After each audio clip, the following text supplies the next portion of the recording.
He is arguably the most powerful man on the planet. With a single word, he can quell a riot. With a single signature, he can shape an economy. His name has been synonymous with prosperity for a decade, but all of that supreme power was rendered a mockery by a small blister on the toe of his 16-year-old son. His name is Calvin Coolidge. How could the man who held the world in his hands watch helplessly as his own family was shattered for the most trivial of reasons? Calvin Coolidge's character wasn't formed in Washington. It was carved from the granite hills of his birthplace, Plymouth Notch, Vermont. Born on the 4th of July, 1872, he was forged by a world of quiet principles. Here, character was currency, frugality was a moral duty, and words were used sparingly because action spoke louder. His father, John Coolidge, was the town's pillar, a farmer, storekeeper, and politician who taught his son that public service was a solemn duty, not a path to glory. From his father, he learned his famous silence and unwavering integrity. But it was two profound losses that truly shaped his soul. At just 12, he lost his gentle, affectionate mother, Victoria, to illness. He later wrote, "Life was never to seem the same again." 5 years later, his vibrant younger sister, Abigail, also died suddenly. These twin tragedies did not make him bitter, but they sealed his emotions behind a wall of stoic reserve. The silent, watchful boy was becoming the man the world would know as Silent Cal, a leader forged in the bedrock of duty and tempered by the cold sorrow of early loss. His formal education was a steady upward progression, a path out of the insular world of Plymouth Notch and into the wider currents of American life. He first attended Black River Academy in Ludlow, Vermont, a local secondary school of good repute. Here, he was a serious, if not brilliant, student. He was diligent, methodical, and absorbed his lessons with a quiet intensity. He was not popular in the conventional sense. He was too shy and awkward for easy friendships, but he earned the respect of his teachers and a few close friends who saw past his reserved exterior. After graduating, he sought to further his education at one of New England's elite liberal arts colleges. He set his sights on Amherst College in Massachusetts, but his first attempt to pass the entrance examination was a failure. It was a rare setback for the meticulous young man, a humbling experience that only strengthened his resolve. He enrolled for a term at St. Johnsbury Academy, a more rigorous preparatory school in northern Vermont, to bolster his knowledge, particularly in the classics. In the fall of 1891, he tried again, and this time he was admitted to Amherst. Arriving at Amherst was like entering a new world. The college was a bastion of intellectual and social privilege, populated by the sons of wealthy businessmen, politicians, and professionals from Boston and New York. Coolidge, the Vermont country boy with his ill-fitting clothes and his thick rural accent, was an outsider. He was acutely aware of the social chasm that separated him from his more sophisticated classmates. For the first 2 years, he was a lonely, almost invisible figure on campus. He did not join the popular fraternities. He was not an athlete, and he rarely spoke in class unless called upon directly. He was, in his own words, a greenhorn. But while he may have been socially isolated, he was intellectually engaged. He found a mentor in Professor Charles Garman, a charismatic and brilliant teacher of philosophy and ethics.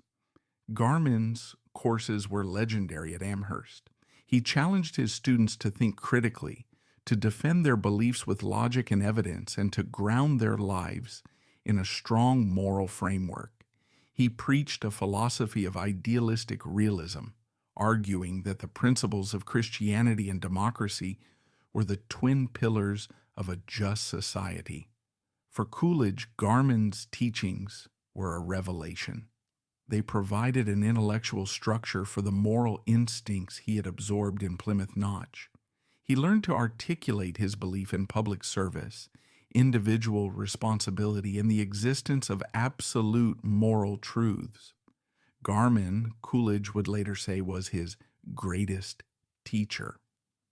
The turning point in his college career, the moment when his classmates began to see him as more than just a quiet farm boy, came in his senior year. He decided to enter the Grove Oration Contest, a prestigious public speaking competition open to the entire senior class. His friends were stunned. How could this painfully shy, laconic young man possibly compete against the campus's most polished and charismatic debaters?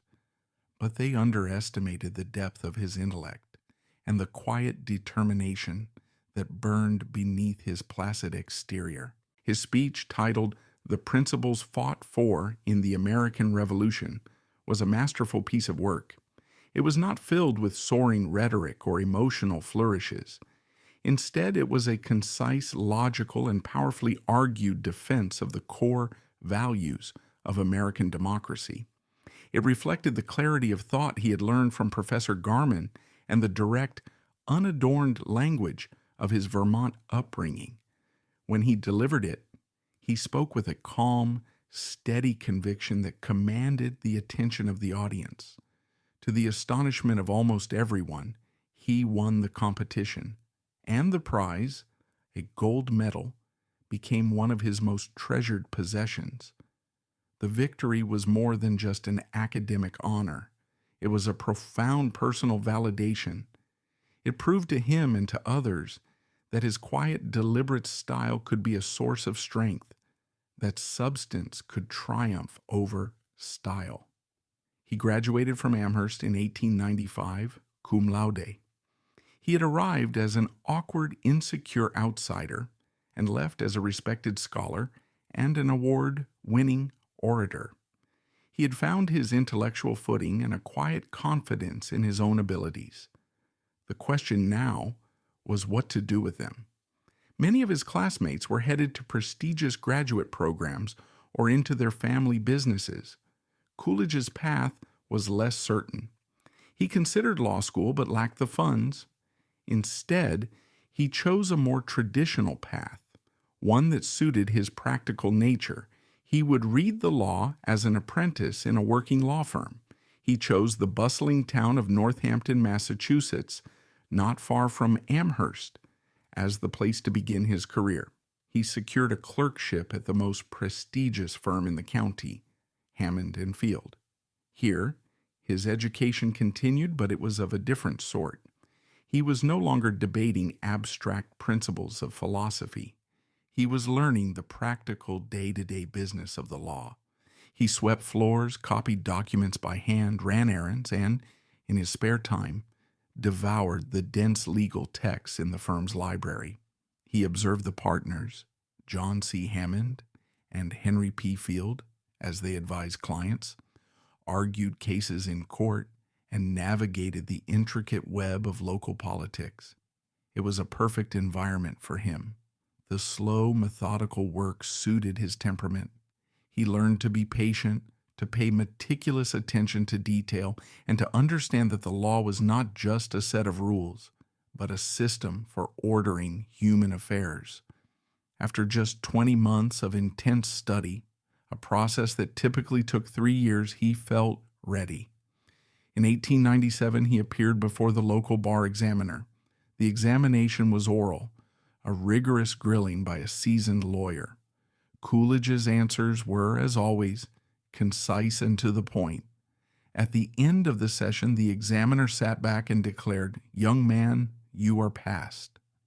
Calvin Coolidge, at the age of 25, was officially an attorney. He opened his own small office in Northampton with a desk, a few chairs, and a collection of law books bought on credit. The quiet boy from Plymouth Notch had become a professional man. He was now ready to begin the slow, deliberate climb that would, to the astonishment of the world, carry him all the way to the White House. Calvin Coolidge's law practice, established in the heart of Northampton, Massachusetts, was a perfect reflection of the man himself.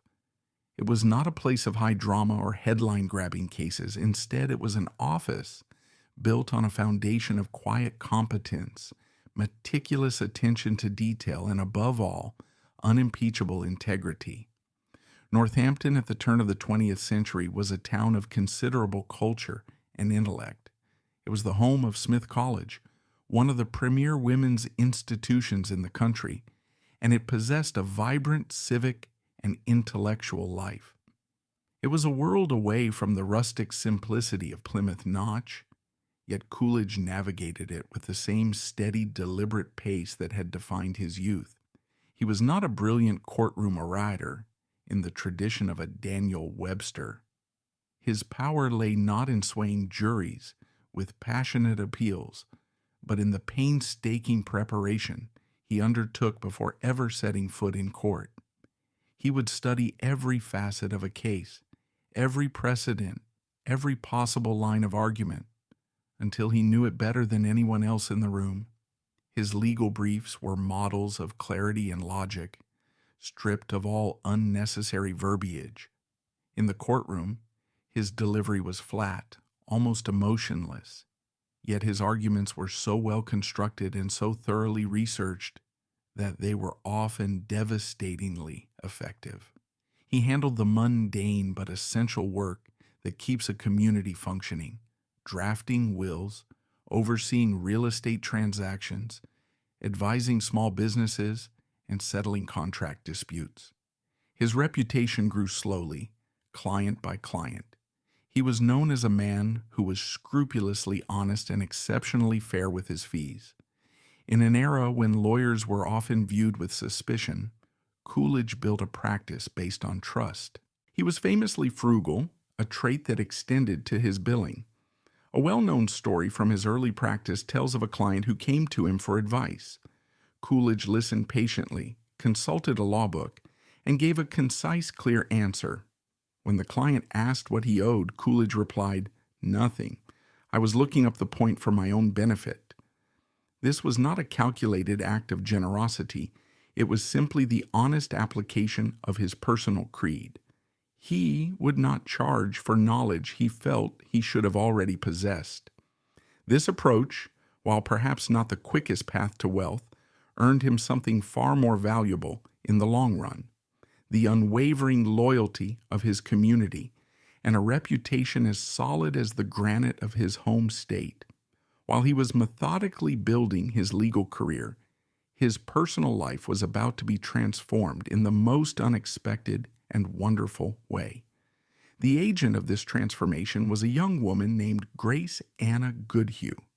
Grace was, in almost every respect, Calvin Coolidge's opposite. Where he was silent and reserved, she was effusive and radiant.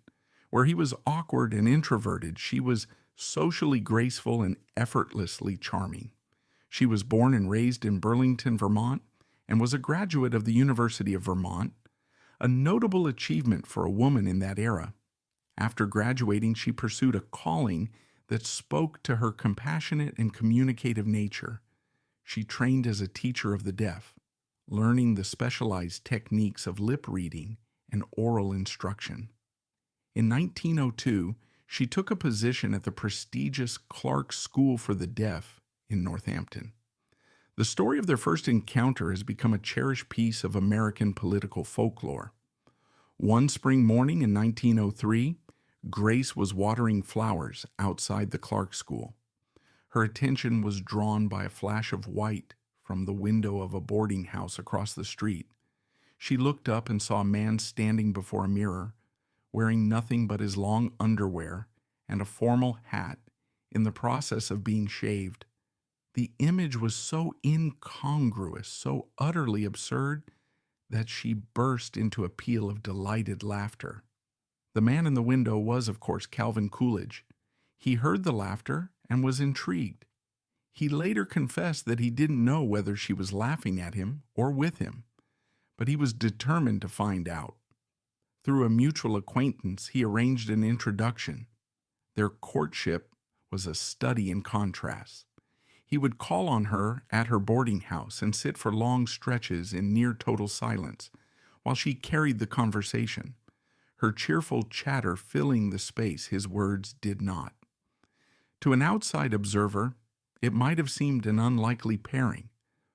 What could this vibrant, life-loving young woman possibly see in the quiet, unadorned lawyer? But Grace possessed a deep emotional intelligence. She saw beneath the stoic, almost glacial exterior to the man within. She recognized his fundamental decency, his unwavering moral compass, and a depth of feeling that he kept carefully shielded from the world. She was not put off by his silence.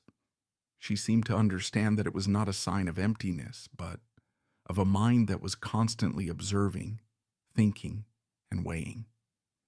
He in turn was captivated by her warmth and vitality. She was like a ray of sunshine that had pierced the gray, sober landscape of his life. She brought a lightness and joy that he had never allowed himself to experience. He proposed to her in the summer of 1905 with his characteristic lack of adornment.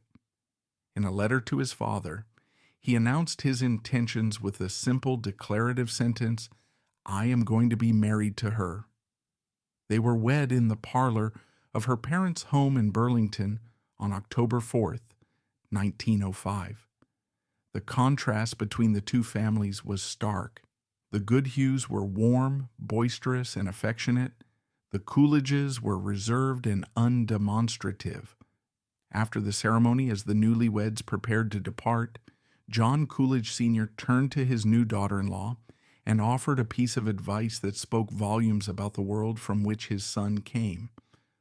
"I want you to be a good girl to Calvin," he said gravely. They returned to Northampton and began their life together in a rented half of a duplex, a modest home they would occupy for the entirety of his political ascent. Grace created a home that was a haven of warmth and welcome, a place that balanced his solemnity with her cheer. She became his indispensable partner, his bridge to the social world he found so difficult to navigate. She learned to interpret his moods, to understand his silences, and to speak for him when he would not speak for himself. Their first son, John, was born in September 1906, followed by Calvin Jr. in April 1908. Fatherhood seemed to unlock a new, though still private, dimension of Coolidge's personality. He adored his sons, and in the quiet moments of family life, the famously silent man could be found on the floor, wrestling and playing with his boys, a side of him the public would never see. Parallel to the blossoming of his personal life was the slow, methodical start of his political career. For Coolidge, politics was not a passion or a calling in the traditional sense. It was a natural extension of his belief in public service, a duty to be performed with the same diligence and integrity he brought to his law practice. He never seemed to be actively seeking the next office. Instead, he performed the duties of his current role so competently that party leaders and voters alike came to see him as the logical choice for the next step up the ladder. His ascent was not a fiery rocket, but the patient, deliberate construction of a stone wall, each piece carefully chosen and perfectly placed. For 20 years, Calvin Coolidge's political rise was a study in slow, methodical invisibility. He didn't explode onto the scene. He was built stone by stone through the thankless work of local governance. City council, mayor, state representative, state senator. Each role was performed with such quiet, frugal competence that the next step up seemed not a choice, but an inevitability. He wasn't building a career, he was building a reputation. And in 1919, that reputation for quiet, unshakable order was about to collide with a city descending into chaos. In January 1914, he gave an inaugural address to his fellow senators that has become one of his most famous speeches, titled Have faith in Massachusetts. It was a distillation of his entire worldview. It was not a political speech in the modern sense. It was a secular sermon on the duties of governance. Do the day's work, he urged them. If it be to protect the rights of the weak, whoever objects, do it. If it be to help a powerful corporation, better to serve the people, whatever the opposition, do that. Expect to be called a stand-patter, but don't be a stand-patter. Expect to be called a demagogue, but don't be a demagogue.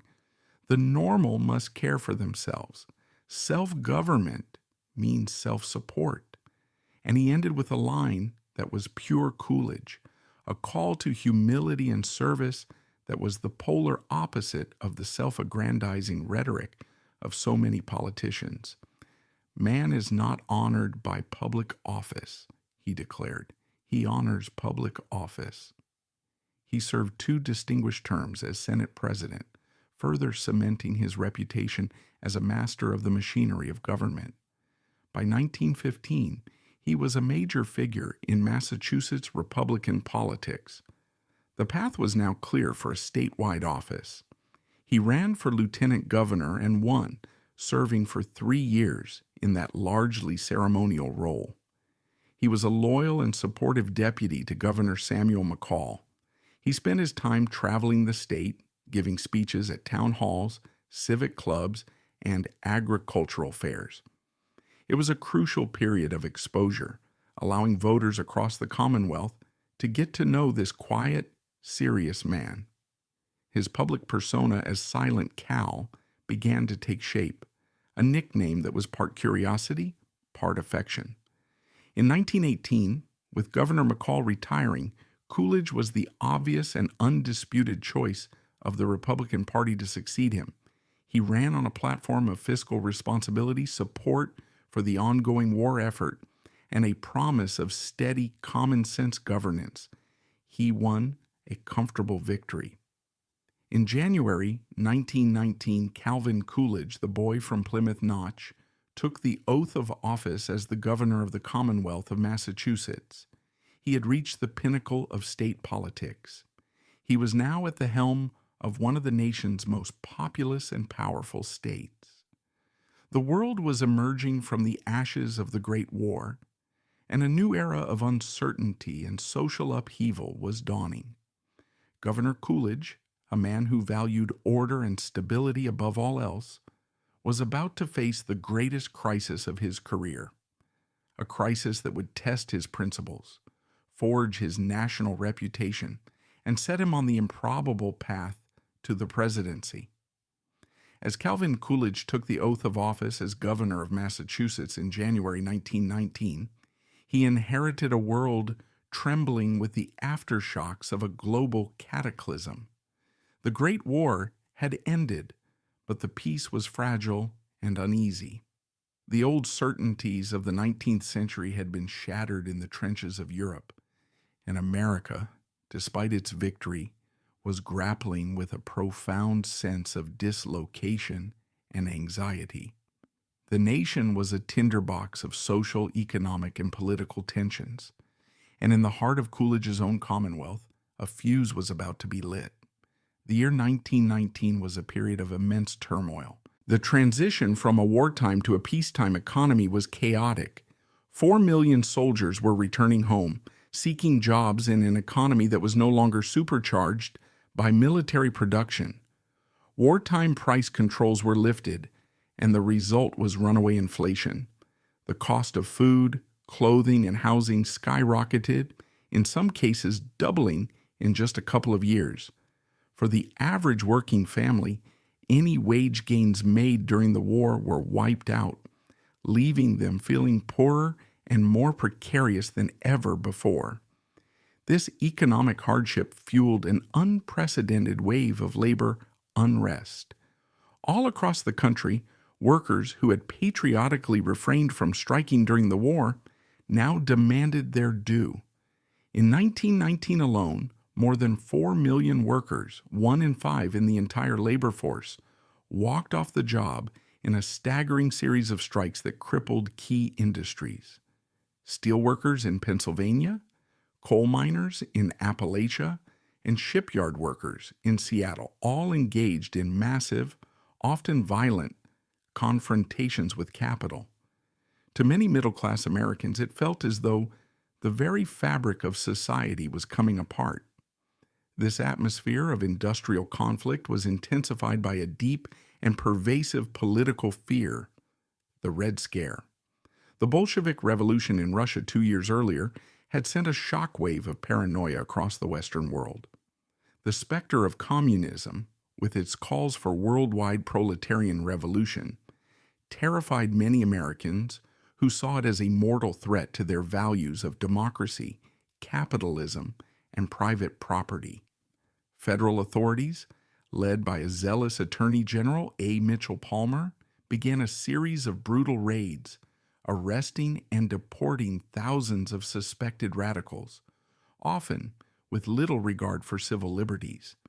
In this hypercharged environment, any labor union, any strike, any demand for higher wages could be easily and effectively branded as a Bolshevik plot, a revolutionary attack on the American way of life.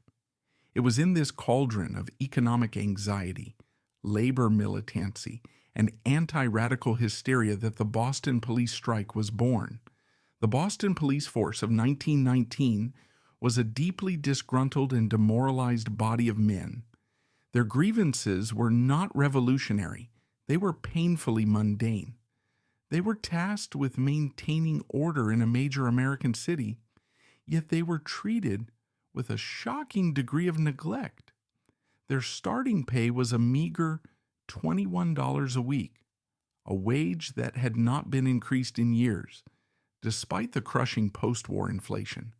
They were earning less than many unskilled laborers and streetcar conductors. To make ends meet, many were forced to live in slums, their families struggling to afford basic necessities. Their working conditions were even worse. The standard work week was a grueling 83 hours, with some men working as many as 98 hours. They were often forced to work for weeks on end without a single day off. Their living quarters within the station houses were squalid, unsanitary, and infested with vermin. Discipline was arbitrary and harsh, and they had no formal process for addressing their grievances. They were expected to be paragons of civic virtue, yet they were denied the basic dignity and compensation afforded to other workers. For years, their pleas for better pay and conditions had been ignored by the city's political leadership. Feeling they had no other recourse, a group of officers decided to do what millions of other American workers were doing. They decided to form a union. They sought a charter from the American Federation of Labor, AFL, the nation's preeminent labor organization. This was a radical step. The idea of public safety officers who held the power of the state affiliating with an outside labor organization was deeply controversial. To many, it represented a dangerous conflict of interest, a betrayal of their sworn duty to the public. The man who would have to confront this challenge was the police commissioner of Boston, Edwin Upton Curtis. Curtis was a formidable and unyielding figure. A former Republican mayor of the city, he was a man of rigid principles and an autocratic temperament. He viewed the police force not as a body of civic employees, but as a quasi-military organization where discipline and unquestioning obedience were paramount. He saw the formation of a police union as an act of insubordination, a threat to the very foundations of law and order. He was utterly convinced that a unionized police force could not be trusted to do its duty, especially in the event of a strike by another AFL-affiliated union. For Curtis, there was no room for negotiation or compromise. On August 11th, he issued a formal order forbidding any Boston police officer from joining an organization affiliated with the AFL. The stage was now set for a dramatic confrontation. On one side were the police officers, who felt they were fighting for their basic economic survival and dignity. On the other was Commissioner Curtis, who believed he was defending the sacred principle of public order against the forces of anarchy. Caught in the middle was Boston's Democratic Mayor Andrew Peters. Peters was more sympathetic to the officers' plight. He recognized the legitimacy of their grievances and tried to find a compromise, proposing a pay raise and the creation of an independent police association to address their concerns. But Mayor Peters was largely powerless. The Boston Police Department, in a unique and politically charged arrangement, was under the direct control of the state government, meaning that Commissioner Curtis answered not to the mayor, but to the governor, Calvin Coolidge. Coolidge's initial approach to the escalating crisis was one of extreme caution. It was a perfect reflection of his political and personal style. He was a staunch believer in the separation of powers and the importance of home rule. He saw the dispute at first as a local administrative matter to be resolved by Commissioner Curtis. He was reluctant to insert himself into the conflict, a position for which he was heavily criticized by the press and by Mayor Peters, who felt the governor was abdicating his responsibility. Coolidge listened to all sides, met with the various factions, but refused to be rushed into action. He was a man who preferred to let a situation develop, to gather all the facts before making a move. His silence and his seeming inaction were seen by some as weakness, but they were, in fact, the prelude to a moment of extraordinary decisiveness. As the hot Boston summer wore on, the situation deteriorated. Commissioner Curtis remained inflexible, refusing to recognize the union or negotiate with its leaders. He charged 19 of the union's organizers with insubordination and scheduled a hearing for their dismissal. The police officers, feeling they were being pushed into a corner, voted overwhelmingly to authorize a strike if the 19 men were fired. The city held its breath. The final desperate attempts at mediation failed, crushed against the rock of Commissioner Curtis's intransigence. On September 8th, Curtis suspended the 19 union leaders. The fuse had been lit. The next day, September 9th, 1919, at 5:45 p.m., more than 1,100 of Boston's 1,500 police officers, nearly three-quarters of the entire force, walked off their posts and went on strike. For the first few hours, a strange, almost festive atmosphere settled over the city. Crowds gathered, curious to see what a city without a police force looked like. But as darkness fell, the mood began to change. The city's criminal element, the street toughs, and the gangs quickly realized that the guardians of the law were gone. A wave of lawlessness, starting small, began to spread. A group of youths started a brawl. A shop window was smashed, then another. Soon the sound of shattering glass echoed through the downtown streets. What followed was a descent into anarchy. Mobs, fueled by alcohol and a sense of impunity, roamed the city, looting stores at will.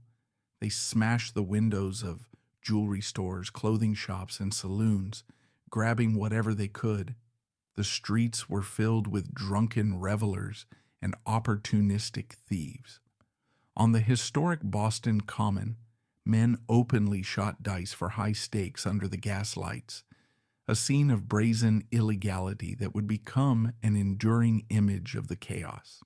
The small number of non-striking officers and the hastily sworn-in volunteer police, mostly Harvard students and local businessmen, were hopelessly outnumbered and completely ineffective. The first night of the strike was a night of terror for the law-abiding citizens of Boston, who huddled in their homes, listening to the sounds of the mob. The second day brought no relief. The violence and looting continued, now spreading into other neighborhoods. Mayor Peters, horrified by the breakdown of order in his city, pleaded with Governor Coolidge to send in the state guard. Coolidge, who had been monitoring the situation closely, had finally reached his breaking point. He had hoped to avoid military intervention, but the utter failure of local authorities to maintain order forced his hand. He declared that the time for debate was over. The law must be supported, he stated grimly. He issued the order, calling up the entire Massachusetts State Guard and placing them under his personal command. The arrival of the Guard on the third day was a dramatic turning point. Thousands of soldiers, many of them hardened veterans of the Western Front, marched into the city with rifles and fixed bayonets. They set up machine gun nests at strategic intersections. They were not there to negotiate. They were there to restore order, and they did so with swift and brutal efficiency. They clashed with the mobs, and in the ensuing skirmishes, several people were killed and many more were wounded. But within a day, the rioting was quelled. A tense, military-enforced calm descended upon the city. The strike was broken, but the final act of the drama was yet to be played. The striking officers, seeing their cause was lost, offered to return to work. But Commissioner Curtis, with the full backing of the governor, refused. He declared that the strikers had deserted their posts and had forfeited their jobs. He began the process of recruiting an entirely new police force. It was at this moment that the most powerful voice in American labor, Samuel Gompers, president of the AFL, intervened. He sent a telegram to Governor Coolidge denouncing Commissioner Curtis's autocratic actions and urging the governor to reinstate the striking policemen. Coolidge was now at the center of a national firestorm. His response would define him. He could have sought a middle ground, a political compromise. Instead, he chose to make a stand. He sat down and in his direct, unadorned prose, drafted a reply to Gompers. His telegram was a thunderclap that echoed from coast to coast. It was a perfect articulation of the fears and convictions of a nation weary of chaos. He wrote, "The right of the police of Boston to affiliate has always been questioned, never granted, is now prohibited. Your assertion that the commissioner was wrong cannot justify the wrong of leaving the city unguarded. That furnished the opportunity. The criminal element furnished the action.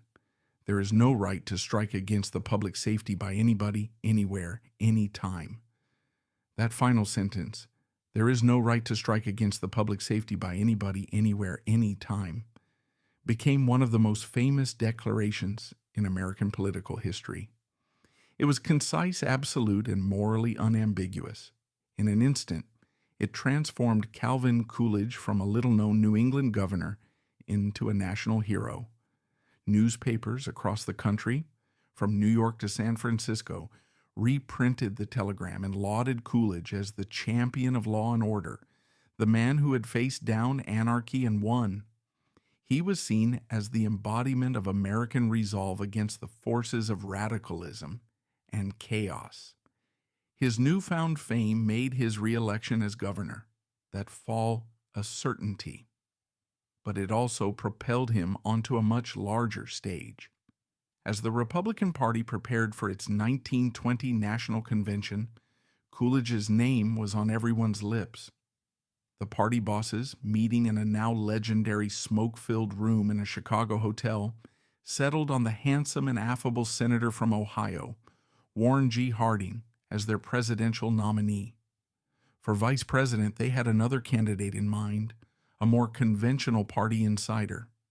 But when the choice was presented to the convention delegates, a spontaneous rebellion erupted from the floor.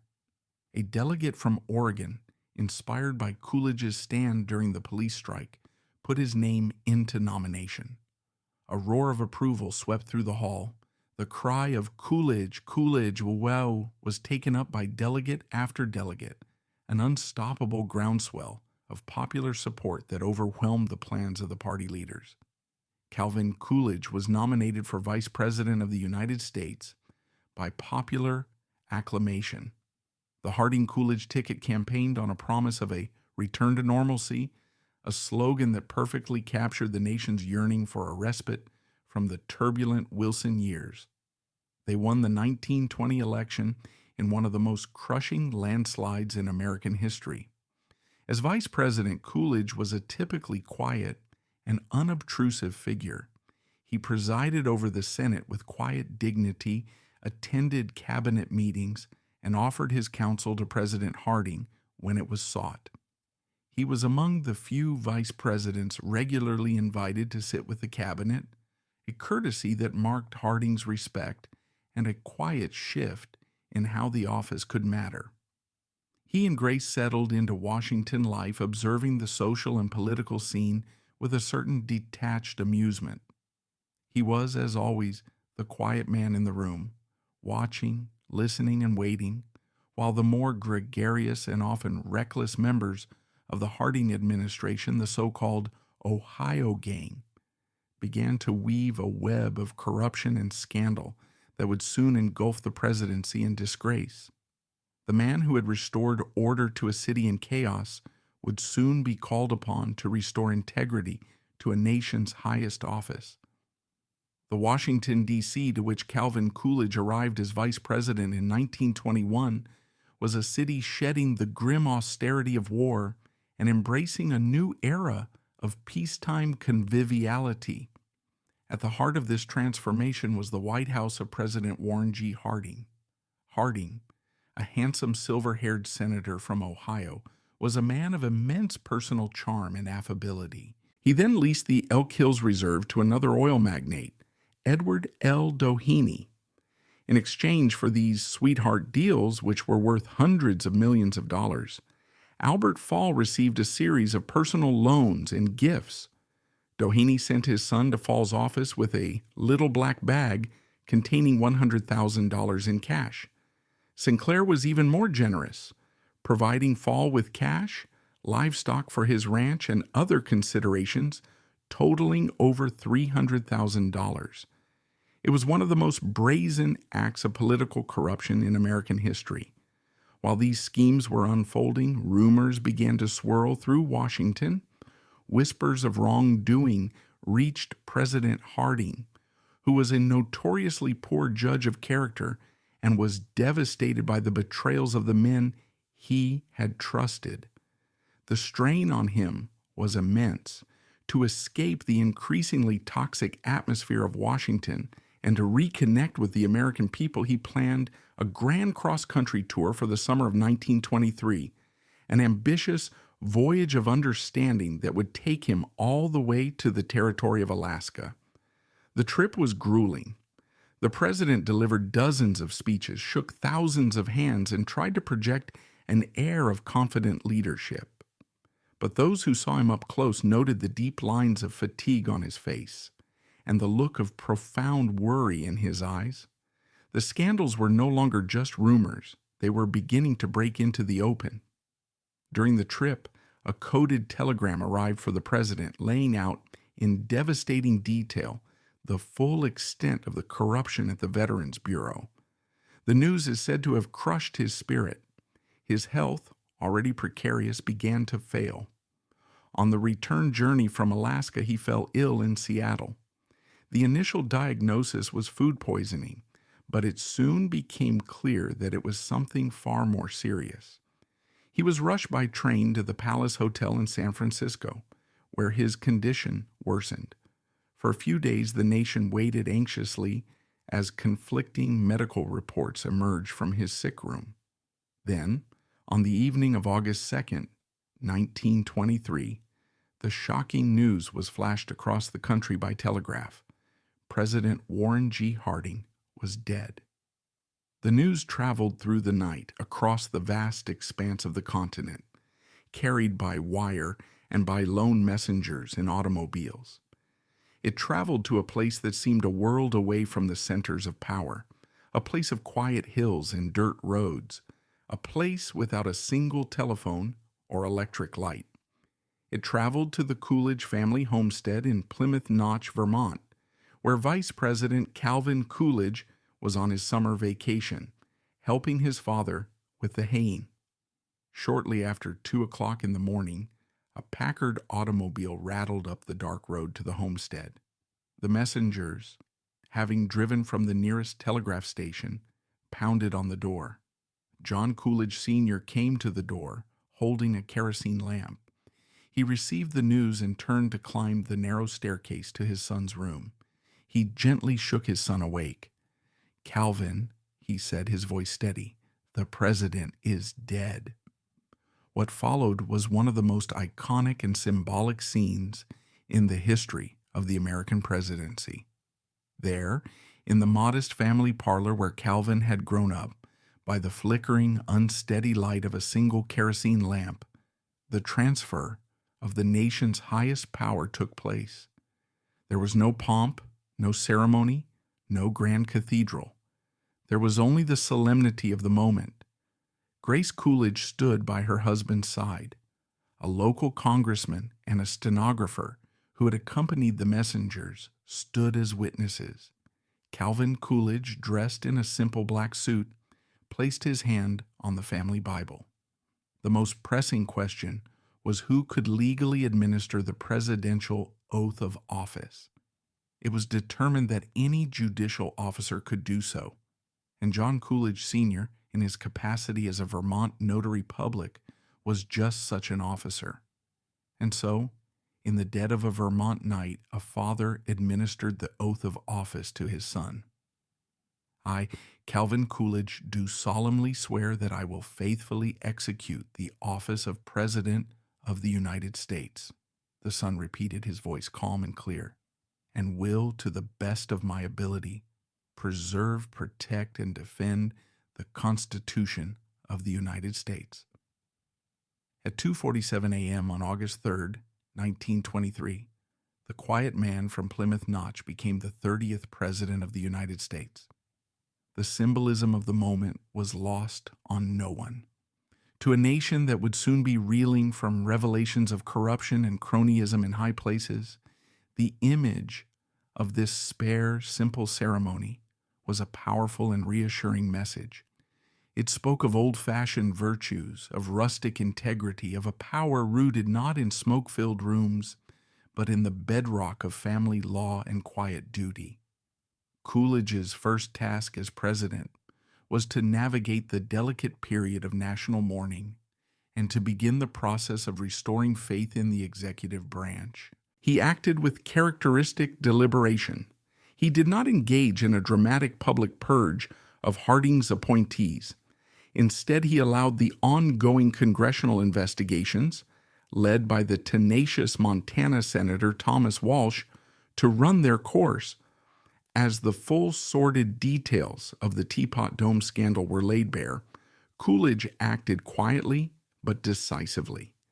He appointed 2 special prosecutors, one a Republican and one a Democrat, both men of unimpeachable integrity, to pursue the criminals.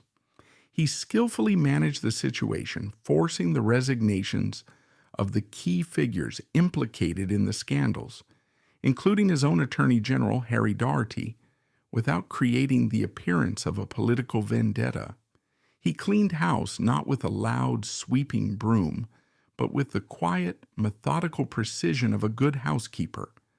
The public, reassured by his calm and steady hand, felt that the government was once again in the hands of an honest man. With the crisis of integrity addressed, Coolidge turned to the business of governing. His philosophy was simple, direct, and perfectly in tune with the prevailing mood of the country. "The chief business of the American people is business," he famously declared. He believed that the path to national well-being lay in unleashing the productive power of the private sector. Working closely with his brilliant and immensely wealthy Treasury Secretary, Andrew Mellon, he championed a program of what would later be called supply-side economics. The core of this program was a relentless focus on 3 things: cutting taxes, cutting government spending, and paying down the national debt. The administration's first major legislative achievement was the Revenue Act of 1924. It dramatically lowered income tax rates for all Americans, but especially for the wealthy. on the theory that these were the people most likely to invest their savings in new businesses, thereby creating jobs and prosperity for all. The top marginal tax rate was slashed, and taxes on estates and corporate profits were also reduced.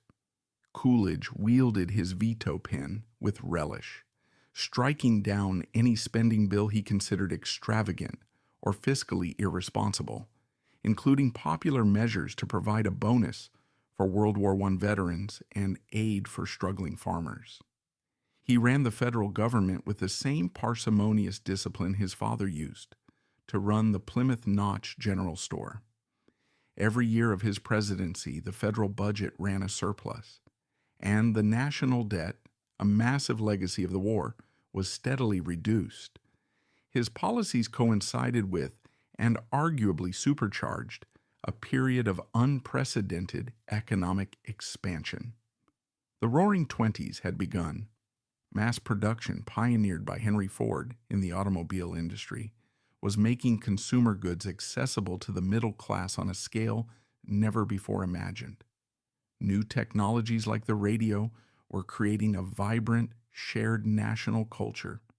The electrification of homes fueled a boom in the sales of new appliances, from washing machines to vacuum cleaners. And on Wall Street, the stock market began a dizzying, seemingly unstoppable climb, creating a widespread sense of optimism and a belief that a new era of permanent prosperity had dawned. Coolidge, with his quiet, hands-off approach, seemed the perfect president for this confident, booming age. As he settled into the presidency, the White House once again became a place of quiet dignity and domestic tranquility. Grace Coolidge, with her natural warmth and charm, became one of the most popular first ladies in history. She brought a sense of style and grace to the executive mansion, while also being known for her down-to-earth nature. The president himself, while still famously reserved in public, revealed a more playful side in private. He delighted in a series of quiet, almost mischievous practical jokes, like pressing the emergency buzzers under his desk to watch his aides and Secret Service agents come running in a panic. The true light of his life, however, remained his family. His two sons, John and Calvin Jr., brought a youthful energy to the White House. John, the older, was serious and studious like his father, preparing to head off to college. 16-year-old Calvin Jr. was the more outgoing of the two, with his mother's sunny disposition. He was a bright, athletic, and universally liked young man. The president, so often stern and unreadable to the public, was openly affectionate and proud of his boys. The image of the first family, dignified, wholesome, and happy, seemed to mirror the prosperous and confident nation they led. In the spring of 1924, Coolidge was the unanimous choice of the Republican Party to be their nominee for a full term. His popularity was immense, his election in November a virtual certainty. The family, the nation, and the president himself seemed to be standing at a pinnacle of success and good fortune. But a storm was gathering, a personal tragedy of such devastating and senseless cruelty that it would shatter the president's world, hollow out his spirit, and cast a long dark shadow from which he would never fully emerge. The summer of 1924 should have been the most triumphant season of Calvin Coolidge's life. The scandals of the Harding administration had been skillfully contained, and his own reputation for integrity was absolute. The American economy was surging, entering the full glorious flush of the Roaring Twenties. In June, the Republican Party, in a display of unified confidence, had nominated him for a full presidential term by an overwhelming acclamation. His victory in the upcoming November election was seen by all as a foregone conclusion. The quiet man from Plymouth Notch stood at the undisputed pinnacle of American power and popularity. The White House, under the warm and graceful stewardship of First Lady Grace Coolidge, was a picture of domestic tranquility and wholesome American virtue. It was a time of idyllic calm. The president's two sons, John and Calvin Jr., were home for their summer vacation. John, the older and more serious of the two, was preparing for his studies at Amherst, his father's alma mater. 16-year-old Calvin Jr. was the spark of life in the executive mansion. With his mother's sunny disposition and a quick, easy smile, he was a vibrant, athletic young man, full of the boundless energy and optimism of youth. He had a quiet, respectful relationship with his father, who, despite his stern public demeanor, doted on his younger son. The president, so often unreadable and distant to others, would visibly soften in Calvin Jr.'s presence. The boy's laughter was a frequent and welcome sound in the formal rooms of the White House. The first family seemed blessed, the embodiment of the nation's good fortune, a perfect picture of happiness at the summit of the world. On the afternoon of June 30th, a typically hot and humid Washington day, the two brothers decided to play a game of lawn tennis on the courts located on the south grounds of the White House. It was a spirited but friendly match, a simple, everyday moment of youthful recreation. In a moment of casual carelessness, the kind of minor oversight any teenager might make, Calvin Jr. decided it was too hot for socks and pulled on his tennis shoes over his bare feet. As he ran and pivoted on the court, the canvas of the shoe rubbed against his skin. He soon developed a blister on the third toe of his right foot. It was a trivial injury, a minor annoyance that he likely ignored, perhaps not even mentioning it to his parents that evening. In the grand scheme of a 16-year-old's life, it was nothing. But in that small, unnoticed break in the skin, a deadly microscopic enemy found its way into his body. A day or two later, on the morning of July 2nd, Calvin Jr. woke up feeling unwell. He complained of pain and stiffness in his leg and had a slight fever. Dr. Joel T. Boone, the assistant White House physician, was summoned. The initial assessment was not overly alarming. Perhaps it was just a summer flu or a strained muscle. But the boy's condition did not improve. That evening, his temperature began to rise and the pain intensified. The next day, July 3rd, he was visibly worse. His fever spiked to 104 degrees, and he was clearly in the grip of a serious illness. The doctors, now deeply concerned, examined him closely and discovered the infected blister. The terrible, heart-stopping truth began to dawn on them. They were not dealing with a simple infection. They were witnessing a case of fulminant septicemia, blood poisoning. In the medical world of 1924, there were few diagnoses more terrifying. The age of antibiotics had not yet begun. Alexander Fleming's discovery of penicillin was still 4 years in the future. Once a virulent bacteria like Staphylococcus entered the bloodstream, there was very little that medicine could do to stop it.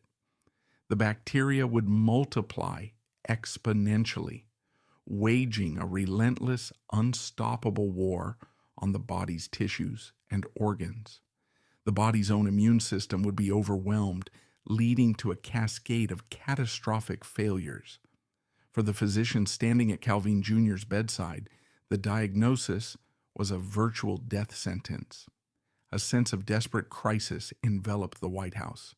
The boy was immediately rushed by ambulance to Walter Reed Army Hospital, the nation's premier medical facility. A team of the most eminent physicians in the country was assembled. They were fighting a battle in the dark against an invisible enemy, armed with the primitive weapons of their time. They lanced the infection on his toe, hoping to drain the poison from its source. They administered fluids and used cooling compresses to fight the raging fever. They tried every experimental serum and antitoxin they could procure, but nothing worked. The infection was now raging through his entire body. The infection spread swiftly through his bloodstream, overwhelming his body before medicine could answer. In an era before antibiotics, there was little anyone could do. For President Calvin Coolidge, the world stopped. The weighty matters of state, The political calculations, the affairs of the nation, all of it faded into insignificance. He was no longer the President of the United States. He was simply a father, gripped by the primal, helpless terror of watching his child die. He and Grace began a frantic, round-the-clock vigil at their son's bedside. The famous Coolidge stoicism, the emotional armor he had worn his entire life, began to crack and fall away. A Secret Service agent, James Haley, would later recall the image of the president standing by the hospital window, his shoulders slumped, looking out at the city he governed, his face a mask of unspeakable anguish. He was a broken man, Haley said. The president, a man whose entire life was predicated on control and deliberate action, was now utterly powerless. He could command armies, sign laws, and shape the destiny of a nation, but he could do nothing to halt the microscopic invasion that was consuming his son. In a last desperate attempt to save the boy, the doctors decided to try blood transfusions, a risky procedure at the time. His older brother John gave his blood. Then, in an act of profound and poignant desperation, the President of the United States sat by his son's bed, rolled up his sleeve, and had his own blood drawn and transfused into the dying boy, a father's futile attempt to literally will his own life force into his child. But the poison was too deep, the infection too widespread. As the days wore on, the nation watched and prayed. The newspapers, which had been filled with stories of Coolidge's political triumphs, now carried grave, moment-by-moment updates on his son's condition. The public nature of their private agony was immense. The boy, delirious with fever, began to slip away. On the evening of July 7, 1924, just 3 days after his father's 52nd birthday and 1 week after his fateful tennis match, Calvin Coolidge Jr. died. He was 16 years old. The light in Calvin Coolidge's life went out. The death of his son was not a wound. It was an amputation of the soul. The grief that descended upon him was absolute and all-consuming. The boy from Vermont who had buried his mother and sister now had to bury his child, an unnatural act that violated the fundamental order of life. He was haunted by a terrible, irrational sense of guilt. He became convinced that if he had not been president, his son would not have died. In his mind, the glamour and prestige of the White House had somehow created the circumstances, the tennis court, the doctors, the public pressure that had led to this unbearable outcome. He saw the tragedy not as a random act of fate, but as a terrible price exacted by a jealous providence for his own ambition. He revealed the depth of his despair in his autobiography, in a passage of such stark and devastating honesty that it stands as one of the most moving statements ever penned by a president. When he went, the power and the glory of the presidency went with him, he wrote. I do not know why such a price was exacted for occupying the White House. This was not political rhetoric. It was the raw cry of a broken heart. He believed that the joy of his life had been sacrificed on the altar of his own success. The somber funeral train carried the boy's body back to the hills of Vermont. In the small windswept cemetery in Plymouth Notch, Calvin Jr. was laid to rest next to the generations of Coolidges who had lived and died in that quiet earth. The president stood by the graveside, his face a stony mask, but his eyes, according to those who were there, were filled with a bottomless sorrow. The change in the man was immediate and profound. He returned to Washington and to the duties of his office, but he was a hollowed-out version of his former self. The quiet, reserved man became almost reclusive. The subtle energy and dry wit that had animated him in private were gone, replaced by a deep and persistent melancholy. Erwin Ike Hoover, the long-serving chief usher of the White House, who had seen presidents come and go for decades, wrote that the death of his son was the greatest tragedy that ever came to the White House. He observed that the president lost all interest in the office. He began sleeping for 10, 11, sometimes 12 hours a day, a classic sign of severe clinical depression. He would sit for long periods in his office, staring out the window at the south lawn where his son had played, his mind clearly a world away. First Lady Grace Coolidge was equally devastated. Her vibrant, cheerful nature, which had charmed the nation, was eclipsed by her own overwhelming grief. She and the president were now bound together in a shared, silent sorrow that was too deep for words. Their surviving son, John, was now an only child, forced to navigate his own grief while also bearing the heavy weight of his parents' mourning. That fall, as predicted, Calvin Coolidge won the 1924 presidential election in one of the greatest landslides in American history. He carried 35 states, winning a decisive mandate to continue his policies. But the victory brought him no joy. It was an empty, meaningless triumph.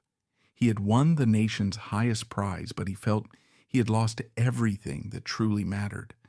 The man who was inaugurated for a full term in March 1925 was a ghost. He performed his duties with mechanical efficiency, but the inner fire, the sense of purpose, was gone. The presidency was no longer a privilege or an honor. It was a burden, a constant, painful reminder of the price he believed he had paid.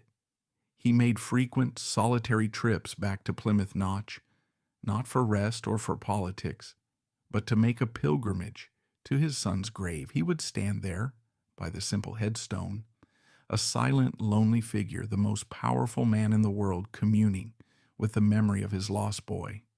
The tragedy did more than break his heart. It broke his will to lead. The roaring, confident, optimistic decade would continue to roar on without him, but its leader, the man at its very center, would preside over it from a quiet, cold, and desolate place of permanent sorrow.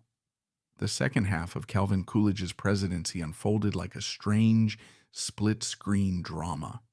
On one side was the nation itself, a country hurtling forward with a dizzying, almost manic energy.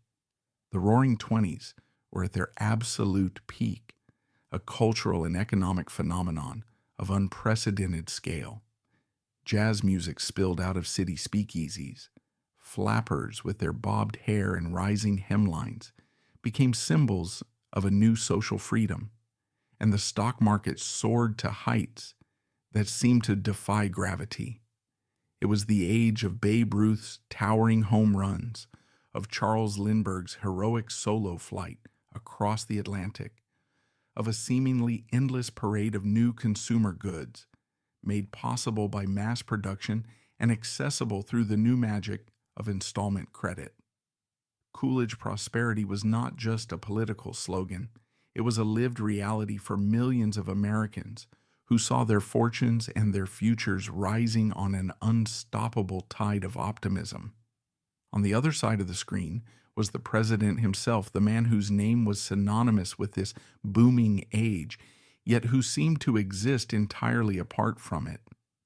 While the nation roared, Calvin Coolidge presided in a state of quiet, mournful detachment.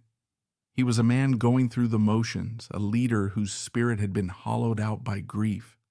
He performed the essential duties of his office with a methodical precision that was second nature to him. He signed legislation, he met with ambassadors, he held his regular press conferences, and he delivered his plain-spoken radio addresses. But the initiative, the energy, the inner drive that animates true leadership was gone. His governing philosophy, already predisposed to a hands-off approach, now became a reflection of his personal apathy. He was the still silent center of a hurricane of activity, a leader adrift in a sea of sorrow. This disengagement was most consequential in the face of the speculative frenzy that was gripping Wall Street. The soaring stock market was becoming increasingly unmoored from the underlying reality of corporate earnings. A dangerous culture of get-rich-quick speculation had taken hold, fueled by the novel and perilous practice of buying stocks on margin, borrowing up to 90% of the purchase price from a broker. It was a nationwide gambling fever, a financial house of cards built on a foundation of debt. Coolidge, a man who personally abhorred debt and viewed speculation with the deep suspicion of his Vermont forebears, watched this development with a sense of fatalistic unease. He would occasionally make cautious public statements, warning against the dangers of speculation, but he took no concrete action to curb it. He did not urge the Federal Reserve to raise interest rates or tighten margin requirements. Historians have long debated the reasons for this inaction. Was it a principled adherence to his laissez-faire ideology, a belief that the government had no business interfering in the working of the market? Or was it the tragic consequence of his personal state of mind? The man who had once acted with such iron decisiveness during the Boston police strike now seemed incapable of or uninterested in decisive action. The immense energy required to take on the powerful financial interests of Wall Street, to deliberately cool down a booming economy that was the cornerstone of his party's popularity, was simply no longer in him. The zest for the fight, as he would later admit, had gone out of him when his son died. And so the party continued, the bubble inflated, and the president, wrapped in his private grief, simply let it run its course. As the months turned into years, the political world began to look ahead to the election of 1928. It was a foregone conclusion that President Coolidge, who remained overwhelmingly popular with the public, would seek and easily win another term. The Republican Party establishment was counting on it, but they had failed to comprehend the depth of the president's weariness, the profound emotional toll that the presidency and the tragedy that had occurred within it had taken on him. He had no desire to remain in a house that he would forever associate with his deepest loss. In the summer of 1927, while the first family was vacationing in the Black Hills of South Dakota, Coolidge decided it was time to end the speculation. He summoned the press to the local high school, where he had set up his summer office. The reporters filed in, expecting a routine statement. Instead, the president had his secretary, Everett Sanders, hand each journalist an identical small slip of paper. Typed on each slip, with a conciseness that was the very essence of the man, were 12 simple words: "I do not choose to run for president in 1928. The statement was a political earthquake. It stunned the reporters into a rare silence. It sent shockwaves through the Republican Party and across the nation. No one could quite believe that a president so popular would willingly walk away from power at the height of his prestige. The wording itself was a source of intense debate. I do not choose. Did that mean he might accept a draft? Was it a strategic move? But those who knew him understood. It was a classic Coolidge construction, a statement of finality delivered with understated Vermont grammar.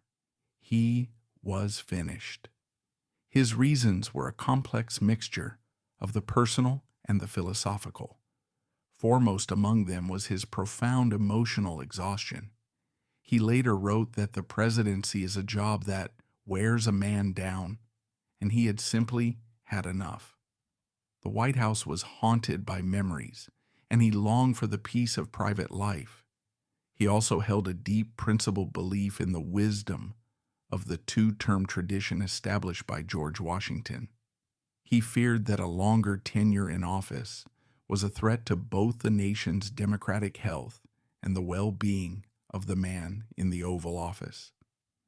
The chances of having wise and faithful public service are increased by a change in the presidential office after a moderate length of time, he explained.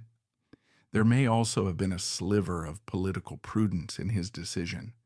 It is possible that the canny, cautious Yankee in him sensed that the dizzying prosperity could not last forever, and he preferred to leave the stage at the peak of the boom rather than risk being blamed for the inevitable bust. But at its heart, the great refusal was the act of a man who was simply tired, a man whose heart was no longer in the job. The legacy of Calvin Coolidge remains one of the most fiercely debated in American history. Was he a hero or a fool? To his admirers, he is a paragon of presidential virtue. They point to his achievements. He slashed taxes, balanced the budget every single year, and dramatically reduced the national debt. They argue his hands-off approach unleashed the prosperity of the Roaring Twenties, and that he restored integrity to a White House tainted by scandal. But to his critics, he is the man who slept through the crisis that led to the Great Depression. They argue his refusal to regulate Wall Street's speculative frenzy or aid struggling farmers created a dangerous bubble economy. They accuse him of being a passive leader who ignored the warning signs of disaster. At the center of this debate lies one heartbreaking question. Was his inaction a matter of policy, or was it the profound apathy of a grieving father? After his son's death, Coolidge admitted the zest for the fight was gone. The man who had once acted with iron decisiveness now seemed adrift in sorrow. After leaving the White House in 1929, he watched in silence as the Coolidge prosperity collapsed into the Great Depression. He died quietly in January 1933, as the nation he once led was sinking into the Great Depression, a somber epilogue to an age of noise and plenty. So who was Calvin Coolidge? Was he the last great pillar of American fiscal discipline, the man who restored integrity to a nation? Or was he the hollowed-out leader who, paralyzed by his own grief, simply let the party run until the inevitable crash? The tragedy of Coolidge is that he may have been both. A president whose defining characteristic was control, who ultimately lost control of the one thing that mattered, and in doing so, perhaps lost control of the nation's destiny as well.